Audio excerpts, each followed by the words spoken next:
¿Estás ahí? ¿Estás a bordo de AM550? ¿Estás a bordo de 24/7 Noticias? ¿Querés conocer a una persona que tiene mucho para contarnos? En Viaje al Puerto de la Noche, vení que te quiero presentar a alguien. Gustavo, buenas noches, muchas gracias por recibirnos a esta hora. ¿Qué tal? Buenas noches, ¿cómo estás? Bien. Gustavo, nos llamó la atención un artículo donde nos trae a la memoria lo que pasó hace 60 años allí en Bariloche, minutos después del terremoto de Valdivia, ¿verdad? Sí, exactamente. Terremoto conocido como terremoto de Valdivia, que fue el sismo más fuerte registrado instrumentalmente en la historia de la humanidad. Claro, por lo que tengo entendido, el segundo fue el más fuerte en la tarde del 22 de mayo de 1960. Y allí es donde se siente también más fuerte en Bariloche, ¿verdad? Claro, en realidad hubieron, o sea, cuando uno habla de ese sismo hay una cantidad de precursores, se llaman movimientos que vienen antes, y réplicas que vienen después, pero claro, de 9,5 es el pico de la intensidad Claro.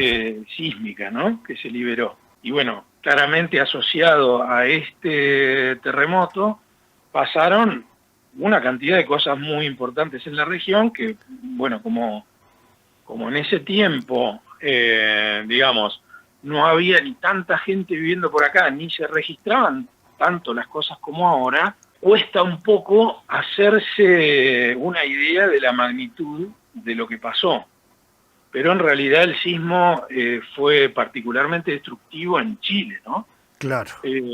No solamente en Valdivia, sino en muchas poblaciones cercanas, y disparó una serie de fenómenos de, digamos, remociones más, o sea, deslizamientos de laderas, movimientos de caídas de roca, un tsunami muy importante también en la costa del Océano Pacífico.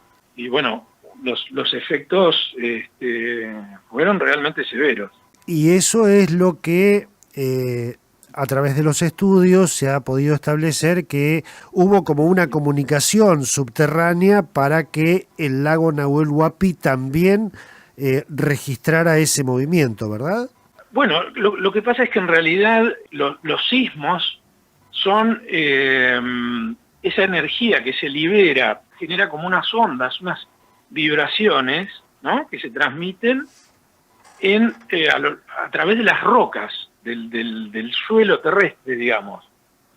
Claro. Entonces, un sismo que se genera en un determinado lugar, en este caso lo que nosotros conocemos como epicentro, que es ahí cerca de la ciudad de Valdivia, hace que esa energía sísmica se transmita por la Tierra en forma concéntrica a ese epicentro y alcance muchos kilómetros de distancia.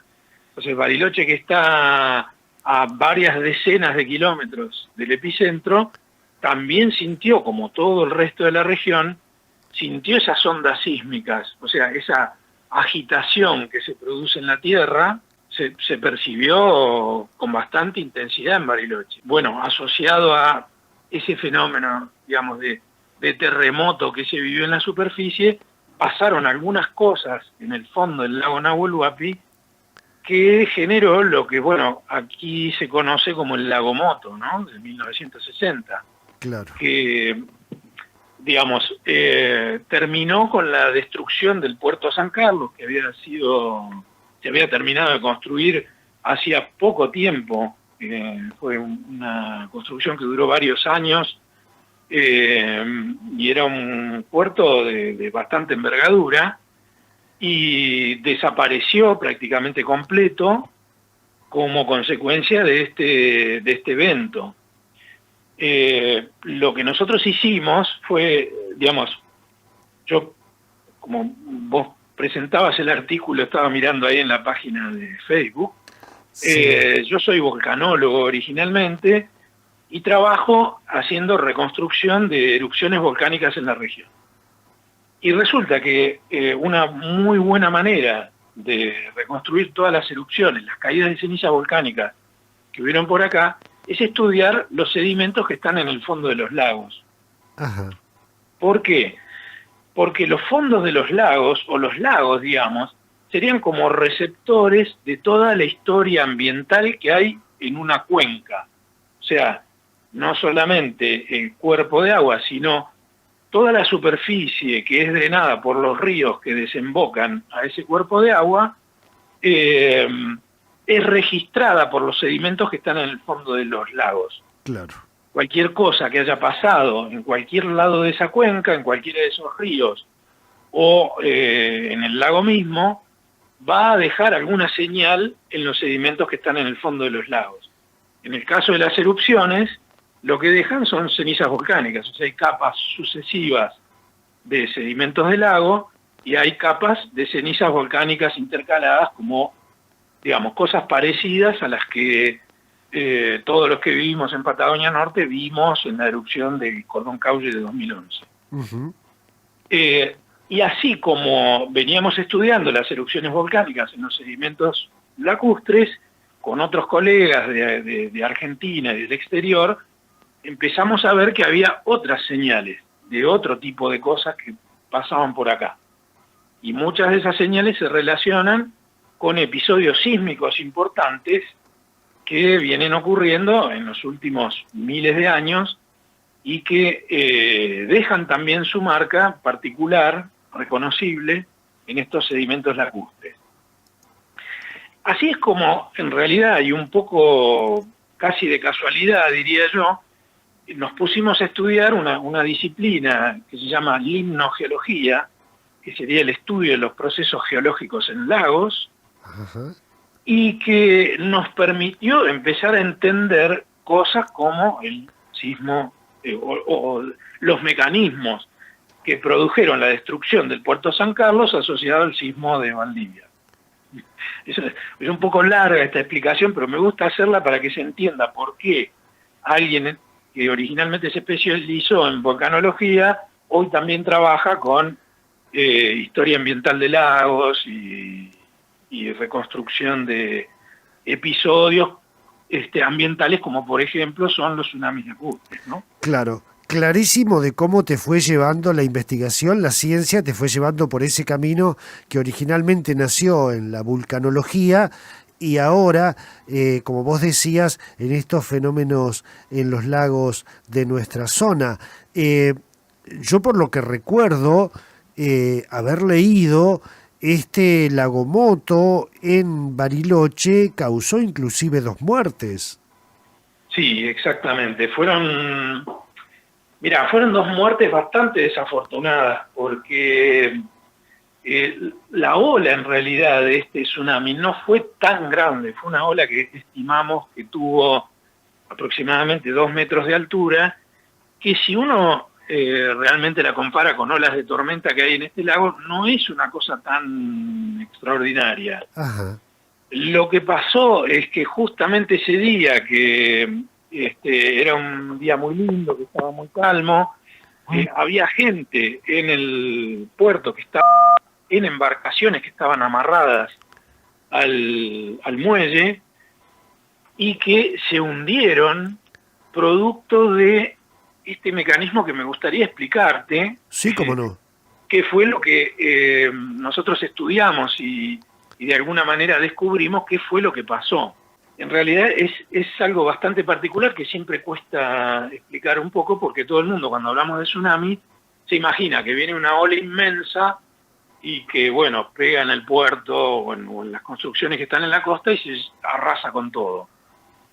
Y en realidad la desaparición del puerto, en este caso, no tuvo que ver tanto con eso, sino más bien con que, producto de esta agitación sísmica que hubo en el fondo del lago, los sedimentos donde se fundó el muelle, o sea, donde estaban clavados los postes que sostenían toda la estructura del muelle, se fueron para abajo, o sea, Sucumbieron, claro. claro, se deslizaron pendiente abajo los sedimentos donde el muelle estaba apoyado. Claro. Entonces, imagínate, se va el muelle y muchas de las embarcaciones que estaban amarradas se hundieron con el muelle. Y algunas de las personas que estaban en esas embarcaciones terminaron muriendo en ese episodio, ¿no? Claro. La pregunta surge inevitable, Gustavo. A partir de este estudio de lo que pasó en el 60, en el lago del Huapi, en situaciones similares, uno supone que puede volver a suceder. Sí, mira, es muy interesante porque a partir de este trabajo nosotros empezamos a pensar que hay una serie de características que hay en estos grandes lagos patagónicos, que son todos de origen glaciar, digamos, entonces tienen grandes profundidades, pendientes muy altas en los laterales del fondo, y una acumulación de sedimentos que es bastante particular, con cenizas volcánicas intercaladas. Entonces, hay una serie de características que nos empezaron a hacer pensar que era probable que estos fenómenos existieran no solamente en el lago Nahuel Huapi, sino en otros lagos, y que además fueran un poco más frecuentes de lo que nosotros teníamos registrado, que era este único caso. Claro. Y ahí sí fue que, junto con la doctora Beit, que es una investigadora del instituto, y el doctor Eduardo Gómez, que es quien ahora dirige el Instituto Argentino de Oceanografía, nos pusimos a trabajar para buscar evidencias de este tipo de deslizamientos subacuáticos, que son los que originan tsunamis, en otros lugares del lago Nahuel Huapi y también en otros lagos.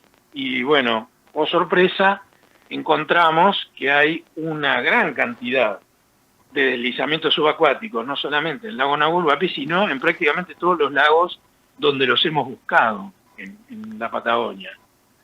Con lo cual, para darte una respuesta un poco más directa, sí, diría que son fenómenos que tienen alguna frecuencia, claro, no son súper frecuentes, pero que en cuanto a la intensidad, digamos que el de 1960 fue algo bastante extraordinario. Claro. Que podría volver a repetirse, pero que no es lo más frecuente. Sí, sí. Estos deslizamientos que ustedes han observado en los lagos de nuestra región, sí deberían tomarse precauciones para quienes están en la zona costera, pero difícilmente tuvieran la envergadura que tuvo aquel de 1960 en Bariloche. Claro. Bien. Mira, vos sabés que algo interesante que a veces hasta nosotros mismos nos olvidamos.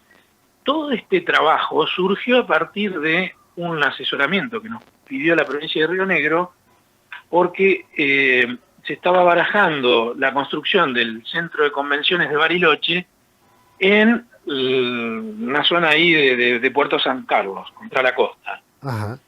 Y nosotros, dentro de ese estudio de factibilidad ambiental, lo que hicimos fue hacer un análisis de peligrosidad frente a tsunamis, y por eso empezamos todo este trabajo, porque en realidad lo que deberíamos tener en cuenta en nuestra región es que hay, digamos, algunos usos de nuestras costas que tendríamos que revisarlos o hacerlos con ciertas precauciones, porque es posible que en algún momento, en algunos lugares puntuales de nuestros lagos, exista o bien el impacto de alguna ola de tsunami, o también estos deslizamientos que a veces son completamente subacuáticos, pero a veces involucran porciones de la playa. Claro. Y de hecho, no sé si ustedes recordarán que hace no demasiado tiempo hubo una noticia ahí en una playa de Quilaquina, en el lago Lácar, que desapareció una parte de la costa. También pasó hace unos años en un lugar así, medio recóndito del lago Nahuel Huapi.